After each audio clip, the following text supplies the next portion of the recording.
You say that you don't like them, but I see you all the time. Picture. Hey everyone, my name is Allie and welcome to my channel, and today I'm going to be talking about Disney Plus. So as you all probably know by now, Disney Plus came out last week on Tuesday, and since then I've watched quite a few of the original series that they have for Disney Plus specifically, and I really want to talk about the ones that I watched. I watched 4 of them, and I have some pretty strong opinions on them. So as you all know, I am also a big Disney fan. So of course Disney Plus was kind of going to be something that I just automatically pre-ordered and subscribed for. So when Disney Plus was announced, I was like, oh my gosh, this is a streaming service meant just for me. Like, this is perfect. This is like, I would watch this literally every day. And then when I heard that they were gonna have like original content on there, I got even more excited because the original content that they announced was just so intriguing. So the 4 original shows that I've watched on Disney Plus have been Lady and the Tramp, Encore, High School Musical, the musical, the series, and The Mandalorian.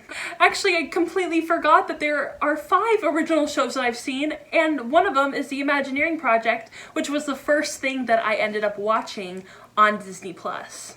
So if you're starting off on Disney Plus and you're kind of into Disney, or you want to get more into Disney, or you want to just learn more about the history of Disney, especially the parks, I would 100% recommend The Imagineering story. This year I've gotten really into watching YouTube channels that are focused on theme parks, and specifically Disney theme parks, and not just vlogs of the parks, but mainly historical aspects of the parks, like historical facts about them and historical facts about like the different rides and rides that have come and gone and how the rides were built and how they were imagined and how they were created and whatever. I've gotten really into those kind of YouTube channels, and I can link some down below. Just off the top of my head, there's like Defunct Land, there's Theme Park History, and there's so many other ones that I will definitely link down below if you're interested in this kind of topic. I really loved it, and I was so excited. That was like basically my most anticipated thing to watch on Disney Plus. I've always been fascinated with the Disney parks, and I've always been like especially fascinated by Imagineering as a concept, because I think it's so intriguing that Disney has like these very specific people with very specific skill sets signed specifically to work on like creating an environment within the parks that is memorable, that is, you know, something that you want to keep coming back to and isn't going to be boring after like say the 12th time you've been there. Like, I've gone to Disneyland since I was literally a tiny baby, and I have gone there countless of times. Like, I probably cannot even count how many times I've been to Disneyland. I've been to Walt Disney World once over spring break when I was about 16 years old, but Disneyland is kind of my home park, and I'm really glad that the Imagineering Project really focuses on Disneyland. If you're looking for something that's a little more historical and fact-based and less fictional than anything else that I'm going to mention, I would definitely recommend watching the Imagineering Project. It's just phenomenal. It's definitely a 10 out of 10 stars for me. Like, this is the perfect content. The next thing I ended up watching was Lady and the Tramp, which is a live action version of the animated film from decades ago, and it's definitely a film that hasn't really aged well. And something I really enjoy about the live action film is that they've actually replaced and taken out a lot of the very racist, stereotypical things that were added in the old animated version. So it was nice to kind of see them take out those elements and replace them with other much better elements. The casting is probably one of the best parts of the movie. It's just so amazingly imagined. Like, the way that they put together the cast wouldn't make sense on paper, at least to me. It just seemed like so many different kinds of people. And then it just works so beautifully, like just so many different people from so many different like corners of the entertainment industry, and they all came together and created this really beautiful, gorgeous, and just fun movie. I feel like a lot of live action remakes get really bad raps, and I just don't understand it. I personally really enjoy most of the live action remakes. I think my favorite one before I watched Lady and the Tramp was definitely Cinderella. I think that remake is just so magnificent and beautiful and gorgeous and so perfectly done. The other ones I'm not like super into. I actually haven't seen like Dumbo or anything like that. But Cinderella was definitely my favorite. Now that I've seen Lady and the Tramp, that is like my new favorite. The aesthetics of the entire movie are just so gorgeous and lush and beautiful, and it really feels like you're like in that time period. But the great thing about it is that it's so diverse. It's so wonderful. I love the casting of Jim, Dear, and Darling, and oh, they're just so beautiful. And I like freaked out when I first saw them together. Like, I had known the casting beforehand, but just seeing them in action is just so amazing. Like, Kiersey Clemons plays Darling, and she is phenomenal. Like, she blew my mind as Darling, and like, that's not like a huge role within the movie. Like, of course the movie is about the two dogs, but Lady's owners are just so cute, and like, they're very cute in like the original animated film, but in this one they're just like on a different planet of cute. They're like my dream relationship. Like, they are relationship goals. I want to have like a Jim Dear to my Darling, and I love them so much. Something I really liked about the live action Lady and the Tramp is that they fixed a lot of the narrative issues that were present in the animated version, because I did end up watching the animated version after I finished the live action, and the animated version, the narrative is so choppy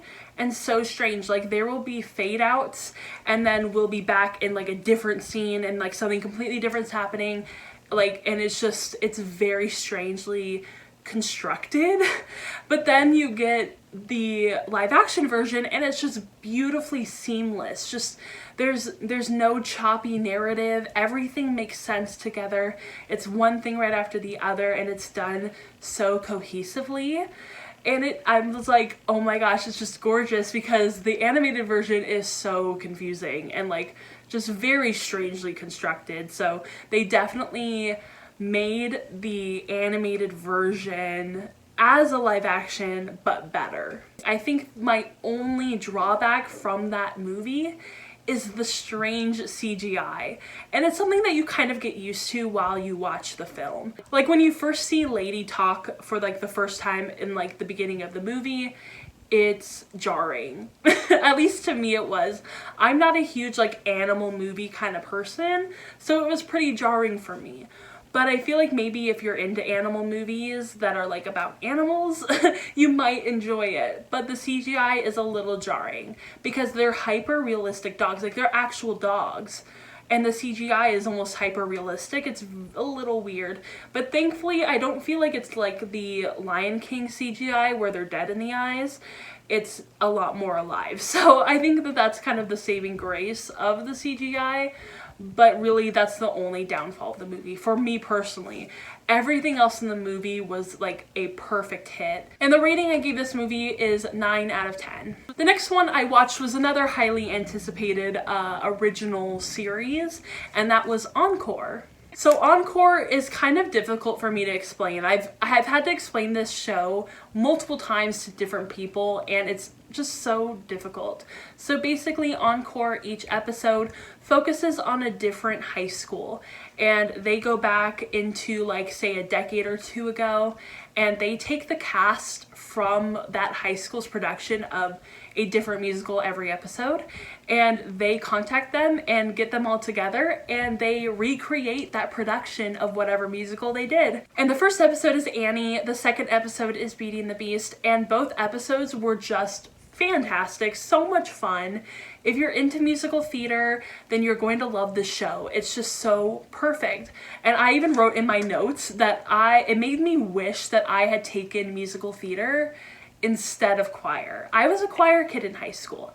I took choir for 2 years, and I loved it. And I actually, just on a whim, just to kind of check it off my bucket list, decided I was going to audition for Tarzan, because my school was one of the very few schools, like I think a handful of schools across the country, that was chosen to do some of the first high school productions of Tarzan. And I was like, okay, cool, like this is perfect. I'm a senior in high school. And I'm just gonna do this, and we're gonna see what happens. And you know, I don't expect to get cast or anything. And so I went and auditioned, and I had a really amazing audition. I'm not a dancer, that was very clear from my audition, but the singing portion actually did pretty well.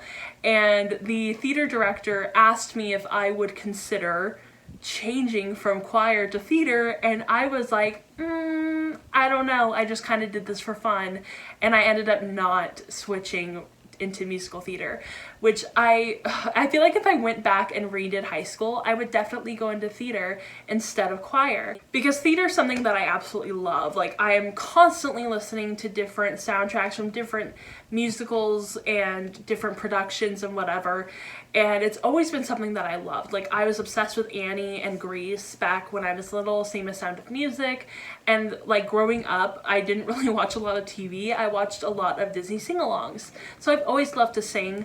I've always loved theater, and this show, Encore, is just so wonderful, and it's so beautiful to get to watch these people come back together. And I know that kind of camaraderie and like that feeling of community that you have, especially like in choir, we had that same sense of community within our group, because you're just so close, you're spending all this time together, and you're kind of like outcasts, and you're all kind of like, trying to like hold on together. And I just love that. And you really get that sense in Encore that like these people were really important to each other, like in high school.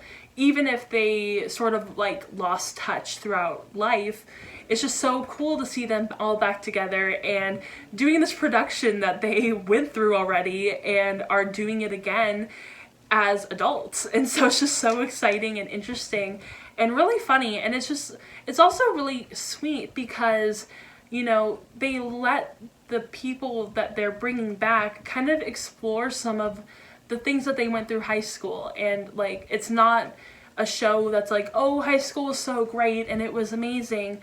And like a lot of these people had really tough lives during high school, and it's nice to see that they were able to get out of that and grow as people. So I love that aspect of the show as well. So it's not just like fun musical theater stuff, it's also really like deep life stuff as well. One thing I wish that was a little different in Encore was that I wish that there was a little longer of an episode so we got to see more of the performance. I feel like the final performance kind of gets rushed a little bit because you don't have a lot of time at the end. I think it's around like maybe 30 to 40 minutes per episode. And I don't feel like that's enough time at all. I wish the episodes were longer. I want to see more of the final performance. So for the show, I ended up giving it a 7.5 out of 10. Okay, on to High School Musical, the series, which has like the best title I've ever heard. Like, when someone mentioned it on Twitter, I'm like, that can't possibly be the title of this show. Like, that, no. And then I looked and I'm like, oh, it really is High School Musical, the series. So I grew up with High School Musical. I was probably, I think, in about 6th grade when High School Musical came out. Or maybe 5th grade. No, I think I was in 6th grade. And so I was kind of like prime target audience for High School Musical. And I love it. I still love it. I still listen to the soundtrack all the time. I love rewatching the movies. So the show High School Musical, the series, like my first impressions of it were that it was a little cringe. I just the way that the writing was, like the script was a little cringe, the acting was a little cringe, but I feel like after the first episode, once you got into the second one, the actors really found their stride and it felt a little bit more natural than it had in the first episode. Like, I wasn't really sold the first episode. I was like, I don't know if I'm gonna like this show. It's a little too silly, it's a little too cheesy. And I was talking to my brother about it, and he's like, like, the movies are kind of cheesy also. And I'm like, you know what, you're right. I think maybe I'm being too hard on it. And so I watched the second episode, and I actually ended up really liking the second episode. And I think something I really enjoy about this series is that it's so much like Glee. I was also a big Glee fan back in the day. Not huge. I kind of came in a little bit late, and I only watched until maybe season 4-ish. But I still really enjoyed Glee, and I definitely see those connections between those two shows. They're very similar, and I really love the theater director. in High School Musical, the musical, the series. She's just so funny and overbearing and like just such a character. And I feel like that really fits within like this kind of silly, campy show. I think one of the things I really enjoy about this show though is that the cast is really believably high school. Like it's definitely kids that look like they are actually in high school, which is really nice. I feel like Disney usually does a pretty good job with that. Usually, sometimes they like cast a little too old, but for the most part I think Disney's really, really good at finding actors that are young enough to actually be in high school. So I don't know if the cast is actually young enough to be in high school, but they all look pretty young and definitely young enough to be in high school. So for this show, I did give it a rating of 6 out of 10, but I still recommend that you try it out and watch it because I think that there is kind of a good audience for this show. And if you don't take it too seriously, it's going to be a lot of fun. Okay, so the last one that I have to talk about is The Mandalorian. And as you guys know, I am a huge Star Wars fan. So watching The Mandalorian, it took me a while. I actually just finished the second episode today. I actually just watched the first episode for the first time today. Yes, it's been a week since Disney Plus has been out, and I have just been like, I don't see her, like, I cannot watch The Mandalorian because it just makes me too anxious to like, basically every time I watch a new Star Wars anything, I get super nervous that I'm going to hate it and whatnot, because I have hated things in the past. Like, when I first watched The Force Awakens, I hated it. It was the worst thing in the world to me. So I always get nervous. But with The Mandalorian, I just figured, I'm like, you know what, you just have to do it, rip off that band-aid, watch it. And I'm so glad I did because it's so different than I expected it to be. I expected this show to be similar to like a Game of Thrones-esque kind of show. Like too serious, too dramatic, too violent and gory, like whatever. I don't know why I thought that. That's such a weird thing to think. But it ended up being so different and much more comedic than I expected. I also think that the protagonist is really intriguing and different. And I don't know, like he's just such a different kind of protagonist for Star Wars. He's very dry, like very cut to the chase, very, you know, just serious. And it's so funny that there's actually a lot of comedy in the show, because of like the protagonist is so like unfunny almost. Another thing I really, really enjoyed about the show is that the sets are gorgeous. The production value is like out of this world, amazing. And I also really love the score. The score is gorgeous. I feel like with any Star Wars anything, the score is gonna be beautiful. Like I haven't met a Star Wars score that I didn't like. But this one is really, really nice, and especially for a TV show, it's just like, of course they're gonna do something amazing. Like I don't know why I expected anything different. Also, the baby Yoda creature is just so cute. I love him. I want to protect him, and he's just, I love him. He's so adorable. And I want like a little stuffed animal version of him. And I think something that some people might like and some people might not like is that it's very new age Star Wars kind of, you know, it's very similar to things like Rogue One and The Force Awakens and Solo. So if you're not into like more of the newer Disney Star Wars stuff, you're not gonna like The Mandalorian. It's just, that's just how it is because it's so Disney and so new. So it's very different from any of the old stuff. But I really like that about it. I like a lot of the Disney stuff. Do I like everything that Disney's done with Star Wars? No. But for the most part, I think that they've done it pretty, like, I think they've done it justice, and I think they've, you know, added their own flair to it that I really enjoy.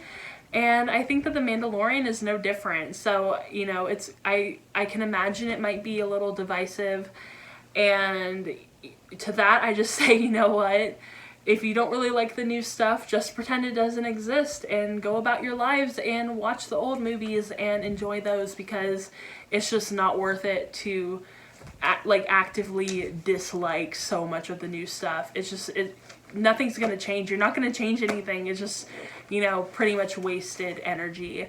But I can assure you that The Mandalorian is a lot of fun and definitely worth watching. So for that, I gave it a rating of 8 out of 10, mainly for, I think it's just too short. I think that the episodes are too short and things just move a little too quickly for my taste. I really don't feel like we know the world enough, at least the world that it's set in. We don't know the characters enough, but maybe that's just me. And I wish that they weren't so short. So my final thoughts on Disney Plus, is it worth it? I think it's completely worth it. If you're into Disney, then this is something that you kind of just need to have. I don't really own very many of the movies on DVD or VHS, so it's kind of imperative for me to have something like Disney Plus where I can just, like, you know, on my phone while I'm at work or while I'm on the bus or while I'm, you know, in my room chilling out, I can play a Disney movie or, you know, something from Disney. And, you know, I love Disney. I love their movies. I love most of the content that they put out. And I just think that, you know, if you're into it like I am, or even just a little bit less than I am, it's something that you're really going to want to have, especially for only like $6.99 a month. That's like one of the best deals that's out there. So, and you're getting so much content. It's almost overwhelming. And I think that might be one of the only like negatives about it, is that it's just too overwhelming. I've found it really difficult to find something I want to watch because there's just so much content. So I think I would give Disney Plus like probably like a 9 out of 10. I would say maybe an 8.5 out of 10. I think that there's a lot of room to grow and a lot of room to improve. So yeah, I'm gonna say 8.5 out of 10 for Disney Plus. I think it's a great deal though. Like, if you're considering it, just try it out. Just, you know, give it a shot. Alright, so that was my little review of Disney Plus, my review of some of the different original series and movies from Disney Plus. And overall, I really think that you should try out any of these original content, series, movies, whatever. They're just so much fun, and I think that you might be able to find like a new favorite out of them. And also, if you have any recommendations for things I should watch on Disney Plus, leave them down below. Don't worry about if I've seen them or not. I've probably seen most of them, if not all of them, but just let me know. Like, I'm always trying to figure out what to watch on Disney Plus, and I'm always like just stumped. So like, leave some recommendations of like your favorite Disney movies or favorite episodes of TV shows or whatever down below, because I would love to hear that. Also, let me know what your experience on Disney Plus has been like and your opinions on the things that I mentioned in this video. So I hope you enjoyed it, and if you did, go ahead and give it a thumbs up and subscribe to my channel. Also, go ahead and follow me on Goodreads, Instagram, and Twitter, and I will see you all in my next video. Bye! Silence,